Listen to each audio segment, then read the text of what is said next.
Denis Jambard, bonjour. Bonjour. Une semaine politique française très riche en événements. Il y a eu tout d'abord samedi dernier une grande manifestation contre les bassines, ces réserves d'eau agricoles. Ça s'est passé dans l'ouest de la France. La manif de Sainte-Soline était interdite. Elle a donné lieu à des violences avec 200 blessés, dont 2 graves, et une polémique sur les secours. Alors hier, jeudi, le président Macron a déclaré à ce propos que ces milliers de gens étaient simplement venus à cette manif pour faire la guerre. Et de fait, dans le contexte actuel, on a vraiment l'impression, vu d'ici en tout cas, d'assister à une sorte de guerre, effectivement, entre l'exécutif incarné par Emmanuel Macron et les Français. Je trouve que le mot est trop fort. J'ai l'impression que le chef de l'État affectionne cette expression. Il l'avait déjà utilisée, nous sommes en guerre pour le Covid. Il la réutilise aujourd'hui. La guerre, c'est ce qui se passe en Ukraine. Aujourd'hui, nous sommes face à une situation sociale dégradée, avec des poussées de violence dans le pays. Mais alors, il faut utiliser les mots pour ce qu'ils sont, c'est-à-dire, s'il y a guerre, c'est une guerre civile. Nous ne sommes pas en guerre civile. C'est une expression violente que je condamne de manière radicale de la part de groupes d'extrême gauche.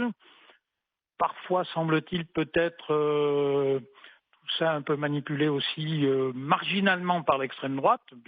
Mais Marine Le Pen se tient à grande distance de tout ça.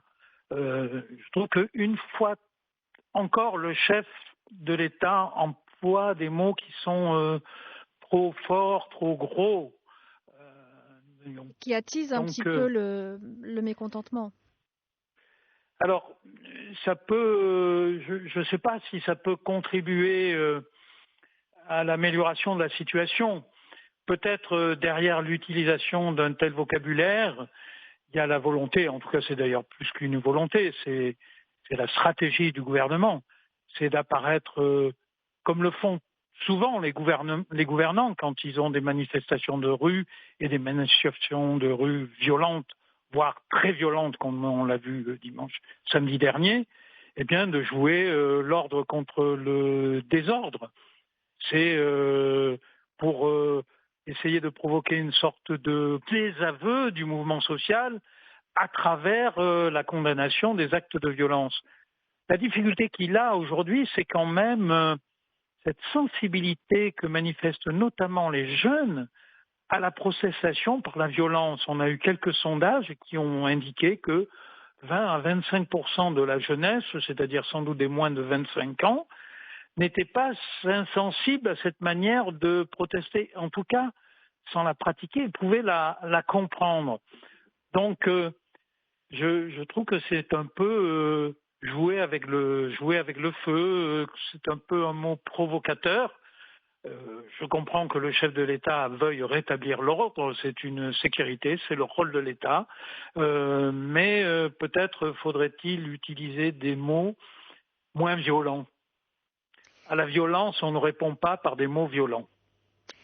Alors, mardi dernier, 10e jour de mobilisation contre la réforme des retraites dans toute la France, alors que le texte est entre les mains du Conseil constitutionnel qui se prononcera le 14 avril. D'ici là, la mobilisation continue avec la 11e journée de mobilisation et de manifestation le 6 avril. Avant cette date-là, les syndicats sont invités à Matignon pour un dialogue avec la Première ministre. Seulement voilà, chaque parti n'a pas le même ordre du jour. Bien, quand on lit, au fond, le responsable syndical qui apparaît comme le plus modéré, mais qui est aujourd'hui d'une détermination totale contre la retraite à 64 ans, c'est son point de fixation, donc Laurent Berger, le patron de la CFDT, il veut absolument qu'à l'ordre du jour, il y ait cette question de l'article 7 de la réforme qui instaure les 64 ans. Et si j'entends bien ce qui est dit par le gouvernement et particulièrement par le chef de l'État, mais aussi par la Première ministre, eh bien, il n'est pas question d'aborder cette question-là. Donc, Laurent Berger a même indiqué que si cette question n'était pas abordée, il quitterait la table. Alors, il y a peut-être des tractations qu'on ignore et que je souhaite d'ailleurs. J'espère que les liens ne sont pas totalement rompus entre le pouvoir exécutif et les organisations syndicales, mais les apparences montrent que cette rencontre risque de se solder par un échec. On verra bien. Alors hier, toujours jeudi, Emmanuel Macron a présenté un plan sur la gestion de l'eau, très attendu à 3 mois de l'été, un plan de sobriété qui sera demandé donc à chaque secteur. Est-ce que le président fait diversion avec ce sujet qui est pourtant assez important? Il choisit son moment. C'était pas lui qui devait présenter ce plan. Il choisit de s'en emparer. Naturellement pour parler notamment à la jeunesse, puisqu'elle est très préoccupée, à juste titre, par ces questions-là. La question de l'eau devient une question très importante en France et il est nécessaire de trouver des solutions, notamment à l'approche d'un été qui risque d'être marqué par la sécheresse du fait de la faible pluviosité pendant l'hiver et ce début de printemps. Donc il y a une forme d'urgence, ce qui fait qu'il y aura des mesures à court terme et puis des mesures à long terme présentées par le chef de l'État. Je ne dirais pas que c'est une diversion, je dirais plutôt que c'est une habileté en même temps qu'une nécessité. Enfin, le président français, accompagné de la présidente de la Commission européenne, Ursula von der Leyen, se rend en Chine la semaine prochaine. Quel est le sens, quel est l'objectif de ce déplacement? Vous savez que la Chine développe aujourd'hui une activité géopolitique considérable.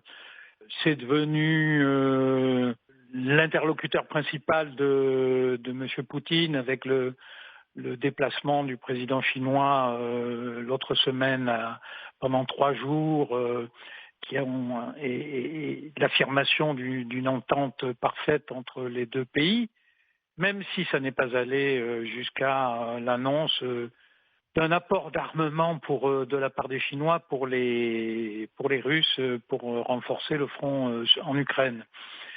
La situation aussi est extrêmement tendue dans la zone Pacifique et en tout cas on a un bran de fer entre les 2 premières puissances mondiales, les États-Unis d'une part et la Chine d'autre part.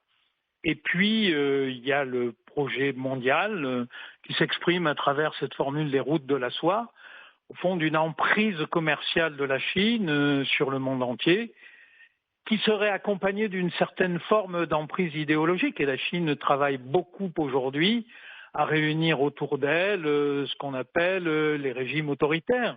Et on voit bien que la Chine vient de renforcer ses liens avec l'Iran, que l'Arabie saoudite, allié traditionnel des États-Unis, maintenant est en train de frayer avec la Chine. Monsieur Erdogan n'en est peut-être pas là, mais c'est un pilier de l'OTAN, puisque par la place géographique de son pays, mais il peut aussi avoir des tentations, même si son pouvoir est menacé, et la situation se décantera après les élections dans 6 semaines en Turquie. Donc il y a une immense partie géopolitique qui se joue, qui est à la fois une partie commerciale et une partie idéologique, dans laquelle l'Europe ne peut pas être absente, sauf à disparaître et à être manipulée par les uns et les autres.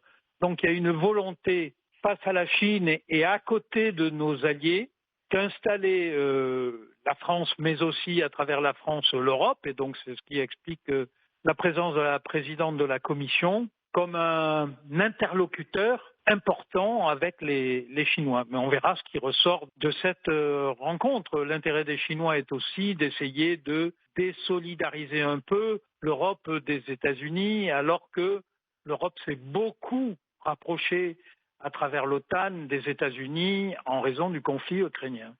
Donc c'est une partie géopolitique de la première importance. Denis Jambard, on suivra ça avec vous. Merci beaucoup. Merci.